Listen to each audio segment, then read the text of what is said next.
Assalamualaikum warahmatullahi wabarakatuh. Kami dari kelompok 5 akan menjelaskan materi mengenai biomedik. Kelenjar hipotalamus. Dosen pembimbing Aba Jaidun Mahulau SPD M Biotik. Anggota dari kelompok 5 yaitu Nilam Sari Ena, Nur Santri Rahmadillah Sumali, Najwa Leka, Nabila Sakinah Taribuka, Muhammad Habil Aditya Saanun, Nurbaya Tuhuteru. Pengertian hipotalamus. Hipotalamus merupakan bagian terkecil yang terletak di bagian otak bagian bawah, yang tepatnya terletak di bagian pituitari. Meskipun kecil, hipotalamus berperan dalam produksi beragam hormon dan banyak proses penting dalam tubuh. Fungsi hipotalamus. Meskipun kecil, hipotalamus sangat berperan penting untuk mengendalikan fungsi tubuh, seperti mengontrol suhu tubuh, rasa lapar, dan juga haus. Fungsi hipotalamus juga berperan dalam banyak proses dalam tubuh, termasuk perilaku yang disadari atau tidak disadari, serta fungsi endokrin, seperti proses metabolisme dalam tubuh kembang. Selanjutnya, saya Nur Santri Rahmadillah Sumali melanjutkan materi tentang struktur hipotalamus. Hipotalamus terdiri dari berbagai jaringan saraf dan nukleus dari sel saraf. Hipotalamus sangat berhubungan dengan bagian lain, sistem saraf, batang otak, kelenjar hipofisis, sistem limbik, dan sistem saraf otonom. Nukleus dapat terbagi menjadi 4 bagian, yaitu preoptic region, supraoptic region, tuberal region, mammillary region. Setiap region terdiri dari nukleus yang berbeda-beda dan memiliki fungsi untuk menghasilkan hormon yang berbeda pula.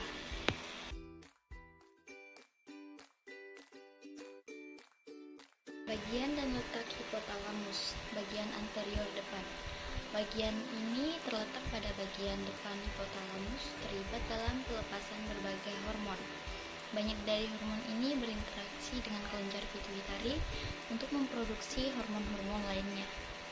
Daerah ini juga disebut daerah supraoptik. Inti utamanya termasuk inti supraoptik dan paraventikular. Ada beberapa nukleus kecil lainnya di daerah anterior juga. Nukleus di daerah anterior sebagian besar terlibat dalam sekresi berbagai hormon.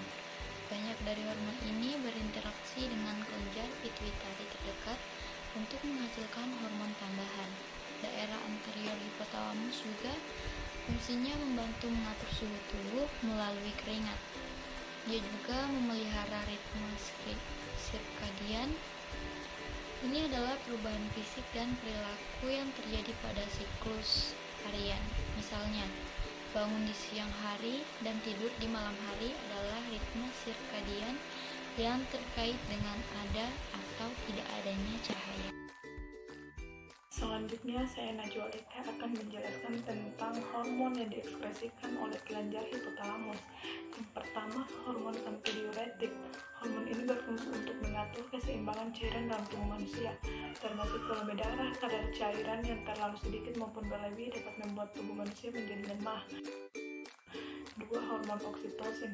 Hormon ini berperan penting bagi manusia, terutama bagi ibu hamil dan menyusui, karena mempengaruhi sistem reproduksi. Selain itu, hormon ini juga mampu mengendalikan rasa cemas serta membangun hubungan dan ikatan emosi ibu dan bayi dalam proses menyusui. Yang ketiga, hormon somatostatin adalah hormon yang sangat penting karena bekerja di sistem pusat syaraf. Fungsi hormon ini adalah untuk menghambat dan membatasi produksi hormon lain yang ada dalam tubuh. 4. Hormon pelepas hormon pertumbuhan. Hormon yang dikenal dengan growth hormone releasing hormone atau GHRH ini adalah hormon yang sangat penting bagi manusia, terutama dalam masa pertumbuhan. Hormon ini juga sangat penting bagi metabolisme orang dewasa serta merangsang pelepasan hormon pertumbuhan. 5. Hormon pelepasan gonadotropin (GRH) adalah hormon yang berfungsi untuk melepas hormon yang berkaitan dengan fungsi reproduksi seperti kematangan organ seksual dan juga pubertas. Yang keenam, hormon pelepas kortikotropin. Hormon ini berfungsi untuk mengontrol respon tubuh saat mengalami stres fisik maupun emosional. Selain itu, hormon pelepas kortikotropin juga bertanggung jawab untuk menekan kecemasan dan mengontrol nafsu makan. Selanjutnya, saya Nabila Sakinah Taribuka akan menjelaskan materi gangguan kelenjar hipotalamus. Gangguan pada kelenjar hipotalamus dapat menyebabkan sejumlah penyakit, diantaranya hipopituitarisme dan diabetes insipidus. Penyakit-penyakit tersebut dapat menimbulkan sejumlah gejala seperti penurunan berat badan, penurunan nafsu makan. Apa itu hipopituitarisme dan diabetes insipidus? Hipopituitarisme adalah penyakit yang terjadi akibat kurangnya hormon yang dihasilkan kelenjar di otak, yang disebut kelenjar hipofisis atau pituitari.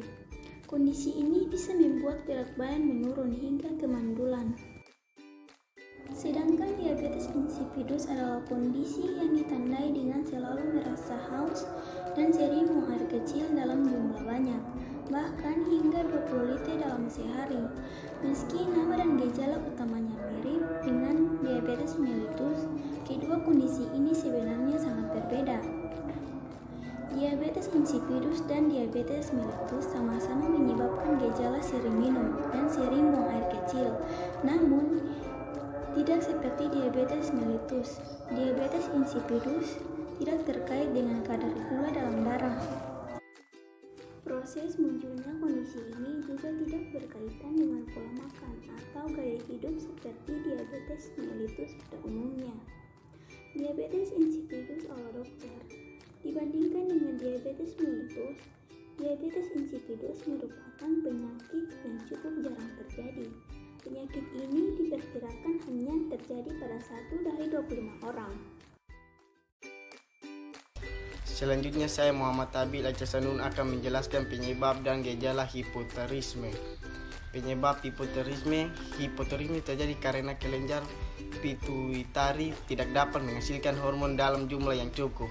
Kondisi ini dapat disebabkan oleh berbagai hal, namun sebagian besar disebabkan oleh tumor pituitari. Selain disebabkan oleh tumor, hipotiroidisme juga dapat disebabkan oleh cedera pada kelenjar tersebut. Misalnya karena komplikasi operasi daerah otak.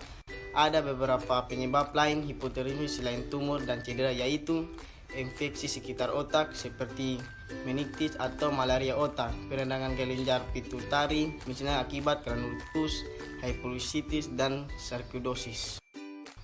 Sindrom Sheehan atau hipotiroidisme pasca melahirkan, hipohormontis. Hipotiroidisme juga dapat terjadi akibat efek samping kemoterapi atau radioterapi ke daerah kepala pada beberapa kasus.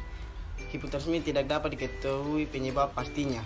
Hipotiroidisme itu batik diduga muncul akibat kelainan pada sistem saraf pusat selama perkembangan janin di dalam kandungan. Gejala hipotiroidisme. Gejala penyakit ini bervariasi tergantung faktor penyebab hormon apa yang terpengaruh dan seberapa parah gangguan yang terjadi pada hormon itu. Di bawah ini adalah beberapa gejala spesifik yang muncul berdasarkan hormon yang terganggu. Kekurangan ACTH, kekurangan ADH, kekurangan hormon oksitosin, kekurangan hormon TSH. Selanjutnya, saya Nurbayatul Huteru akan menjelaskan tentang diagnosis, pengobatan, komplikasi, dan pencegahan. Diagnosis hipopituitarisme. Untuk mendiagnosisnya itu, dokter akan menanyakan gejala yang muncul dan riwayat kesehatan penderita. Setelah itu, bila dokter mencurigai adanya gangguan hormon, dokter akan melakukan tes darah untuk memeriksa kadar hormon.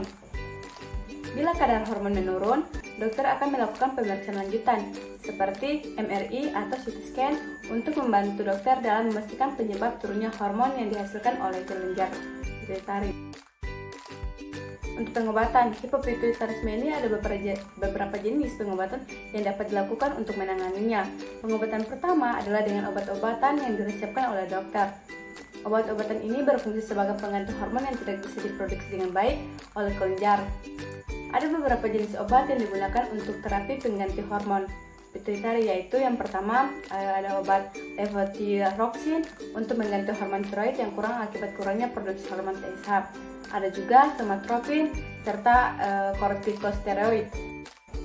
Untuk komplikasi hipopituitarisme ini belum diketahui secara jelas komplikasi yang dapat muncul pada penderitanya.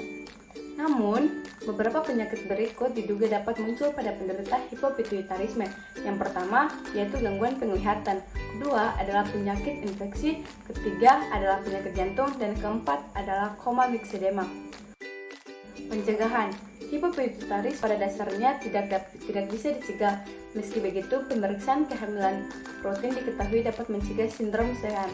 Selain itu, diskusikan dengan dokter mengenai manfaat dan risiko tindakan radioterapi di kepala yang berisiko mengganti kelenjar pituitari. Sedangkan untuk pengobatan dan pencegahan diabetes insipidus, pengobatan diabetes insipidus ini tergantung pada penyebab dari gangguan hormon yang dialami oleh penderita. Beberapa tindakan yang dapat dilakukan oleh dokter adalah yang pertama itu menyarankan pasien untuk banyak minum agar terhindar dari dehidrasi, meresepkan obat-obatan untuk mengurangi produksi urin. Pada sebagian besar kasus, diabetes insipidus ini tidak dapat dicegah, apalagi kondisi ini seringkali terkait dengan penyakit lain yang kejadiannya sulit untuk diperkirakan. Meski begitu, pasien tetap dapat mengontrol gejala yang timbul akibat diabetes insipidus ini. Itu saja hasil presentasi kami tentang kelenjar hipotalamus dari kelompok 5. Jika ada tutur kata, jika ada kesalahan yang tidak kami sengaja perbuat, saya mohon maaf. Wabillahi taufiq wal hidayah. Wassalamualaikum warahmatullahi wabarakatuh. Dan terima kasih.